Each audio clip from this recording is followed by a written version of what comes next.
यहाँ पर बताना चाहेंगे कि अभी अभी हाल फिलहाल में हाई स्कूल में कैसा पेपर होने वाला है फ्यूचर में, उससे रिलेटेड एक मॉडल पेपर जारी किया गया है। तो हम सबसे पहले हाई स्कूल के हिंदी के मॉडल पेपर को देखेंगे कि किस टाइप का पेपर आपके बोर्ड एग्जाम में आने वाला है।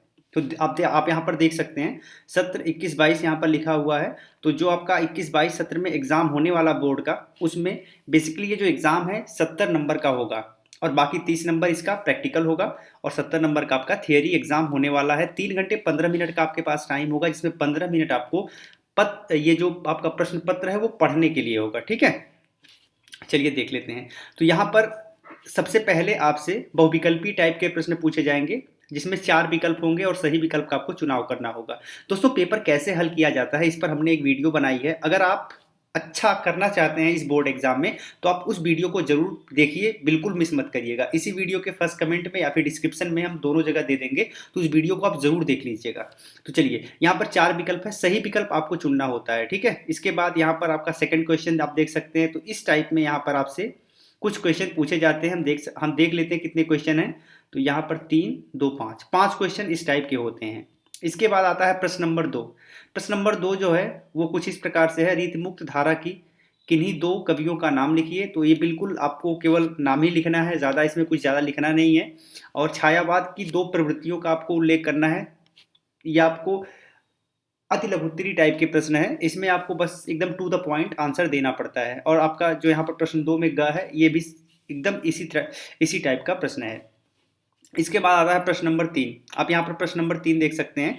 इसमें आपके पास एक गद्यांश होगा, उस गद्यांश को आपको पढ़ना है। उसके बाद उससे रिलेटेड यहाँ पर आपसे क्वेश्चन पूछा जाएगा, तो वो आपको देना है। सबसे पहले आपको गद्यांश आप पढ़ लिए हैं, ये कुल 6 नंबर का होगा। ठीक है, अब इसमें 3 क्वेश्चन होंगे, तो 2-2 नंबर के 3 क्वेश्चन होंगे। पहला जो क्वेश्चन है, उपर्युक्त गद्यांश का संदर्भ लिखिए। पढ़ने के बाद संदर्भ लिखना है।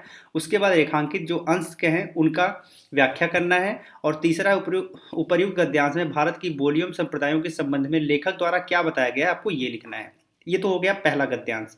अगर आपको ये वाला नहीं आ रहा है तो आप इस दूसरे गद्यांश को कर सकते हैं, लेकिन दोनों में से एक को ही करना है। इसमें भी सेम इसी टाइप से 3 प्रश्न पूछे जाएंगे और आपको उत्तर देना है। इसके बाद आता है प्रश्न नंबर 4।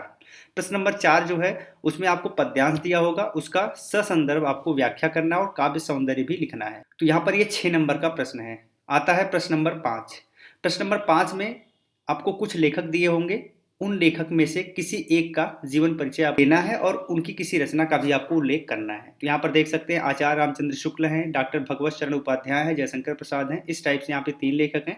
इसके बाद इसमें प्रश्न नंबर ख आता है कि 3 आपको कवि दिए होंगे और उस 3 कवि में से एक कवि का नाम लिखना, उनकी रचना भी आपको लिखना है। यानी नाम मतलब उनका जीवन परिचय देना है, उनकी रचना लिखना है। तो 6 नंबर का ये आपका ये दोनों हो गया, 3 नंबर का ये और 3 नंबर का ये।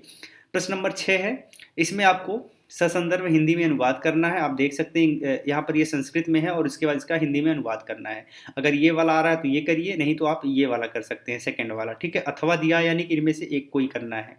प्रश्न नंबर 7 है, अपनी पाठ्य पुस्तक से कंठस्थ किया हुआ कोई एक श्लोक लिखिए जो इस प्रश्न पत्र में ना आया हो। तो एक श्लोक आपको लिखना है, लेकिन यहाँ पर जो ना आया हो वही आपको लिखना है। ऐसा नहीं कि जो यहाँ पर आया हो उसी को आपने कॉपी में लिख दिया तो उस पर नंबर नहीं मिलेगा। 2 नंबर आपको यहाँ पे मिल जाएगा।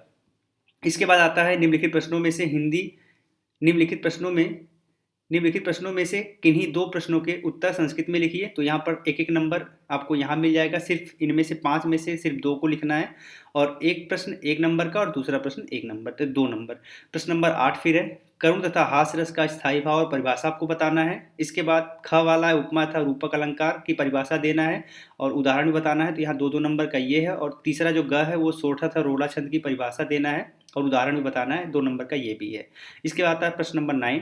इसमें आपके निम्नलिखित उपसर्गों में से किन्हीं 3 के मेल से एक शब्द बनाइए। ठीक है, तो इसके हिसाब से आपको यहाँ पर 3 यूज कर लेना है, 1-1 नंबर का है और आपको एक एक शब्द बनाना है। ठीक है, जैसे सु हो गया तो सुप्रभाव हो गया। ठीक है, या आप सुदर्शन कह सकते हैं। प्र से प्रलय हो गया। ठीक है, प्रति से प्रतिरूप हो गया, प्रतिकार हो गया, प्रतिबिंब हो गया, प्रतिहास हो गया। इस हिसाब से आपको बनाना है। उप से उपकार हो गया। ठीक है, उपनाम हो गया, उपसर्ग हो गया। इस टाइप से आपको बनाना है। इसके बाद आता है इसमें ख, निम्नलिखित में से किन्हीं 2 प्रत्ययों के प्रयोग से एक शब्द आपको बनाना है। तो यहाँ पर एक और एक यानी कि 2 है, तो 2 को आपको बनाना है, 2 नंबर का ये है, ठीक है। यहाँ पर सपना हो गया, अपना, सपना, ठीक है, गिरना, उठना, चलना, इस हिसाब से आपको बनाना है। निम्नलिखित में से किन्हीं 2 का समास विग्रह कीजिए तथा समास का नाम बताइए। तो आपको समास विग्रह करना है और समास का नाम भी बताना है, ठीक है। तो वो भी आपको देख लेना, केवल 2 को करना है, एक-एक नंबर मिलेगा 2 नंबर का। इस चूँकि 4 दिया हुआ है लेकिन आपको 2 ही करना है। इसके बाद आता है निम्नलिखित में से किन्हीं 2 शब्दों के तत्सम रूप लिखिए। तो यहाँ पर ये भी 2 के ही लिखने हैं और एक नंबर आपको मिलेगा, यानी 2 नंबर मिलेगा। इसके बाद आता है निम्नलिखित किन्हीं 2 शब्दों के 2-2 पर्यायवाची शब्द लिखिए। तो इसमें भी केवल 2 ही करना है।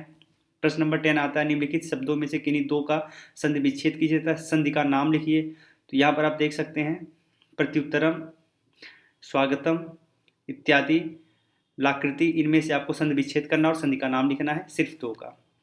ख आता है निम्नलिखित शब्दों की चतुर्थी विभक्ति हम द्विवचन का रूप लिखिए। तो ये भी आपको करना है, ठीक है। चतुर्थी विभक्ति लिखनी है इनकी और द्विवचन का रूप लिखना है। निम्नलिखित शब्दों में से किसी एक का धातु लकार पुरुष तथा वचन का उल्लेख कीजिए। तो यहाँ पे आपको करना है, 2 नंबर का है।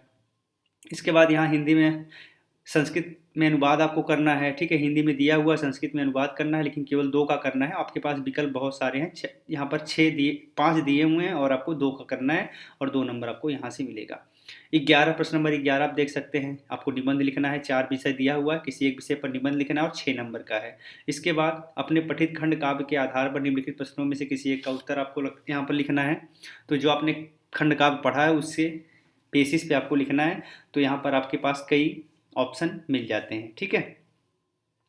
अब यहाँ पर क जो है, ये क में ये फर्स्ट और सेकंड जो है, चाहे आप क को करेंगे तो इन दोनों को करना होगा, ख को करेंगे तो इनका फर्स्ट सेकंड में से कोई आपको दोनों करना होगा, ग करेंगे तो इसका करना, यानी कि इनमें से एक ही करना है, ठीक है। चाहे क करिए, चाहे ख करिए, चाहे ग करिए, चाहे घ करिए, चाहे अंगा करिए, चाहे च करिए, चाहे छ करिए, चाहे ज करिए, चाहे झ करिए, बहुत सारे विकल्प आपको दिए हुए हैं। तो आपका काम आसान कर दिया गया है, लेकिन करना है केवल एक को ही, यानी कि क का आप ये दोनों कर सकते हैं, या फिर ख का, या फिर ग का, इस हिसाब से आपको करना है, ठीक है। तो यहाँ पर हमने लगभग पूरे पेपर को डिस्कस कर लिया कि कैसे पेपर का प्रारूप है, कैसा पेपर आपका बोर्ड एग्जाम में आएगा। अच्छा लगा हो तो शेयर जरूर कर दीजिएगा, और इसके बाद हम और भी सब्जेक्ट का पेपर आपको लेके आएंगे। इस पेपर को डाउनलोड कर सकते हैं इसी ऑडियो के डिस्क्रिप्शन में जाके, या फिर इसी ऑडियो के फर्स्ट कमेंट में जाएंगे तो वहाँ पर आपको ये पेपर मिल जाएगा, जहाँ से आप डाउनलोड करके अपने पास रख सकते हैं। जय हिंद।